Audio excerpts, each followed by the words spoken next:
All right, back with Ed Decosta, interviewing him on some of his systems for coaching. So let me ask you, you're a coach, what systems do you use? Okay. Is there just a certain amount of questions you use primarily? Tell me a little more about it. Okay, so I don't use one particular system, and the way that I was trained, there's a structure to the call.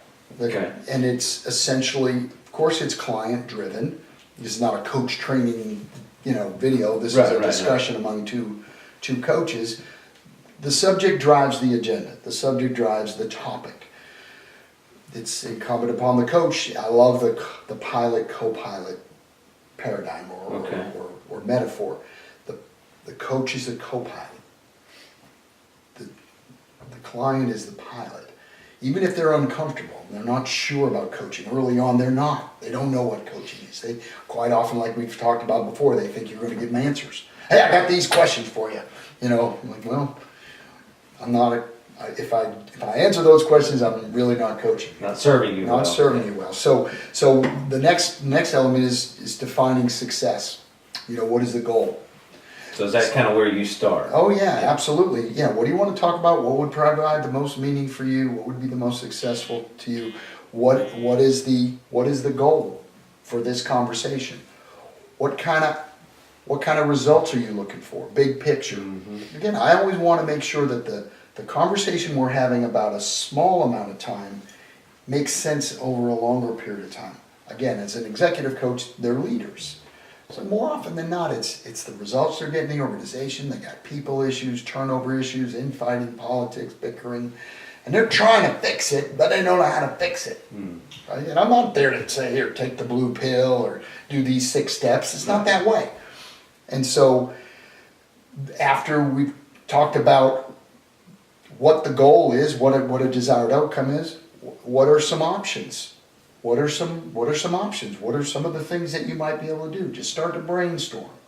Now, again, it's brainstorming, but not brainstorming. It's brainstorming, but it's not you come up with an idea, I come up with an idea, you come up with an idea. No, it's you come up with an idea, you come up with an idea. And I'm jotting some notes down and say, well, what are some other ways for you to look at it? Yeah. Just to expand their awareness. And then what's the next step?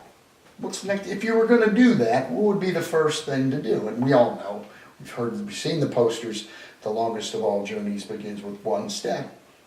Nothing like momentum. John Maxwell's law of the big moat. Mm-hmm. Get moving. Yeah. An object at rest tends to remain at rest. So get him moving. So to me, that's, if you will, that's my coaching, that's the framework I've got in my mind. It is not a shoot the breeze session. Who's it for? Oh, it's for them. Clearly it's for them. I mean for the client, but who would be a great client for coaching? In other words, everybody? Just some? Who's your favorite? Sure. I know your target market is executives, but who could value coaching? I think there's not a human being walking the planet that wouldn't benefit from having someone to share their thoughts and their doubts and their goals and what's meaningful to them. Or I don't think there is anybody walking the face of the earth that wouldn't benefit from that. The problem is there's painfully few people that know how to have that conversation without essentially grabbing the microphone and taking over the story. You're telling me about something you're struggling with, and all of a sudden it reminds me of something I struggled with 10 years ago, and boom, now I'm telling you a story about something I did 10 years ago, and you're sitting there thinking, why are you telling me this? In my mind, I'm adding value to you. Right. Because can't you see how what I was going through is the same thing you're going through? But in the mind of the recipient of that, they're like, no, I can't. They have no idea what you're talking about.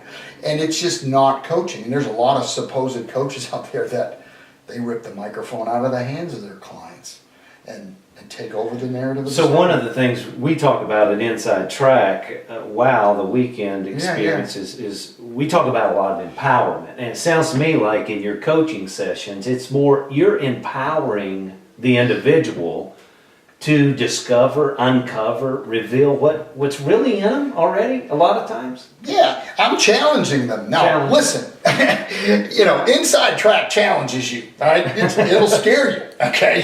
It's safe, but you're not exactly sure it's safe while you're doing it. So the adrenaline is high and the testosterone. Safe, maybe. Yeah, like hardly anybody's ever died this week, kind of thing. So, but again, depending on your personality and your tolerance for risk, you get it. So, but to a far lesser degree than what you guys are doing out, in East Tennessee. You challenge. I'm challenging people, and again, the paradigm I'm talking to you from, Alan, is one of an executive who normally they're not accustomed to being challenged or questioned. Not that they never get challenged or questions, but they're not challenged or questioned by vendors, by service providers. True. If you're a consultant, yes, sir, you just agree. This is what you're taught. Even sellers are taught to agree.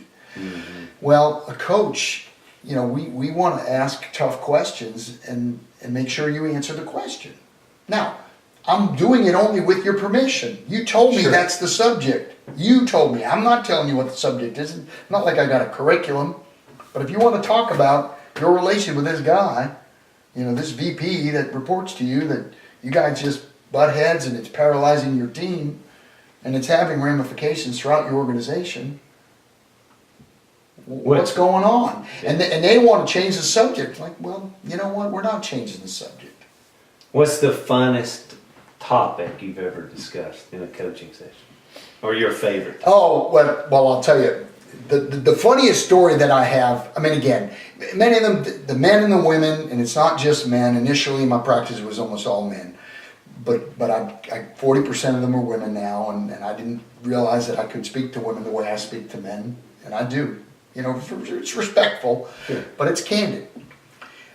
But I had a client, it's got to be 6-7 years ago, say that his wife wanted to talk to me.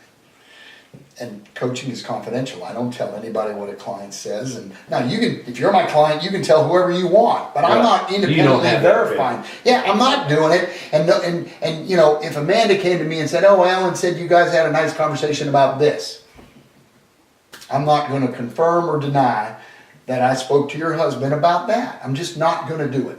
It's not attorney-client privilege. I'm not an attorney, but it's kind of like that. Yeah. Well, anyway, so the client says, "My wife wants to talk to you."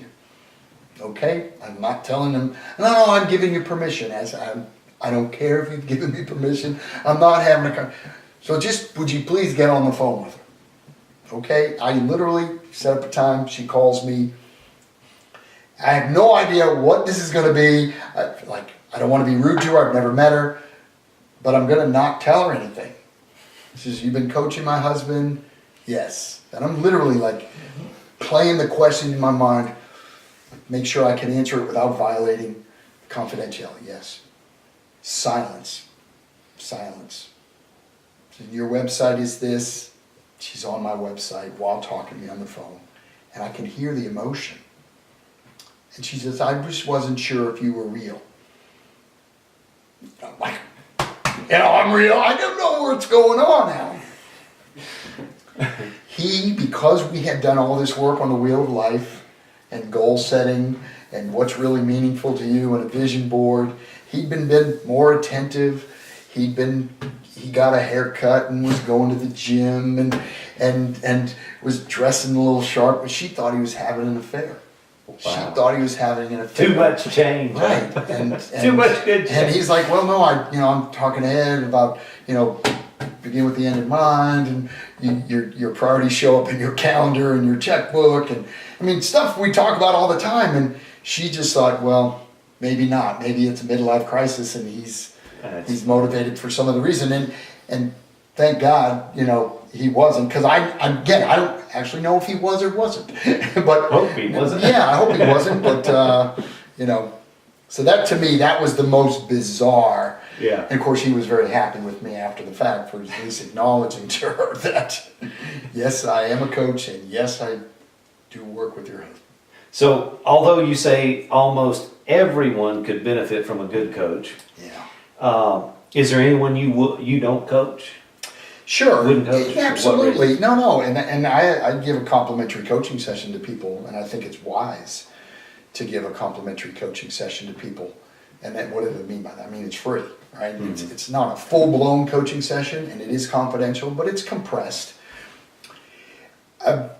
There's communication styles, and we all know this. We're personality types that we're more effective with, and others we're less effective with. And I have, with great respect for them, said, yeah, I'm not your coach.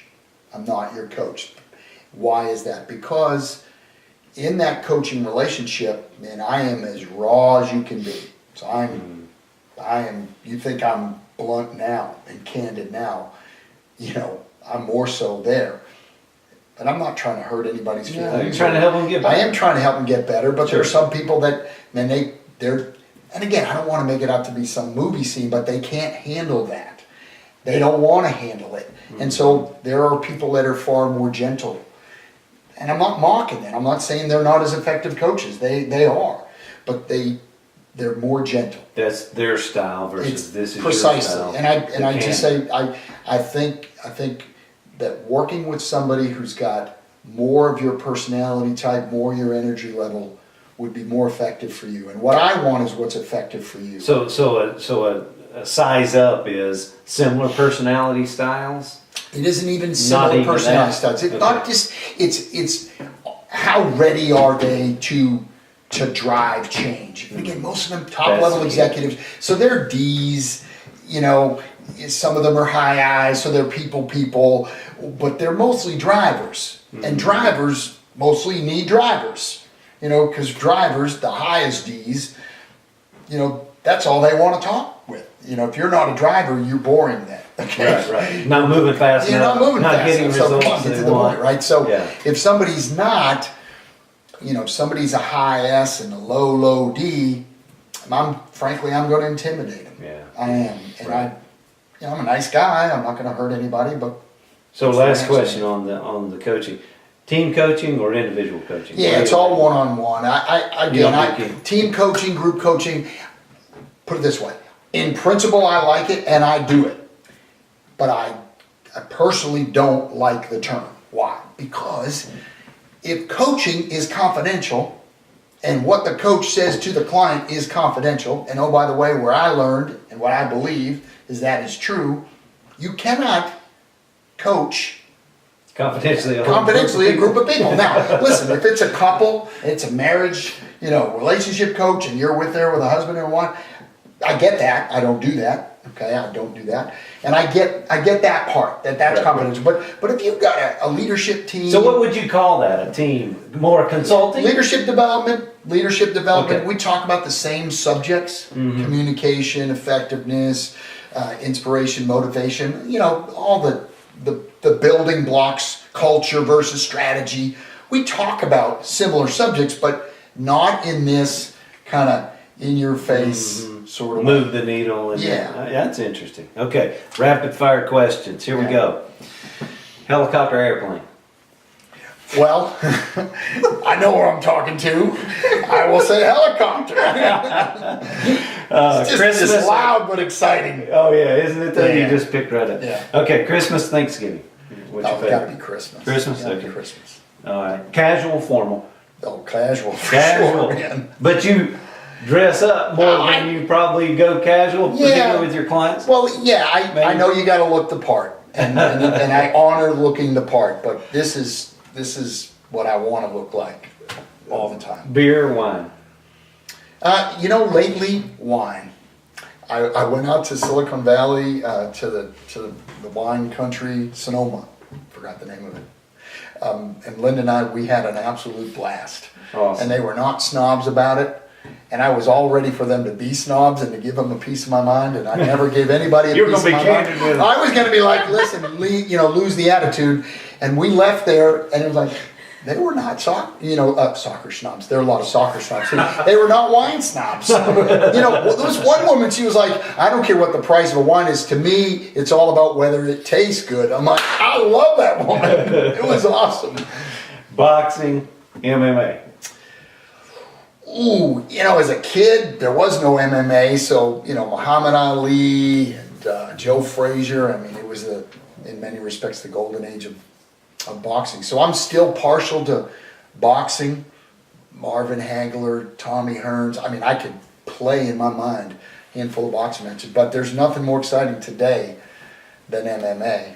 It's just, I feel for these athletes though, because there's not a lot there and they pack a punch. I worry about them, to be truthful. Purple, pink.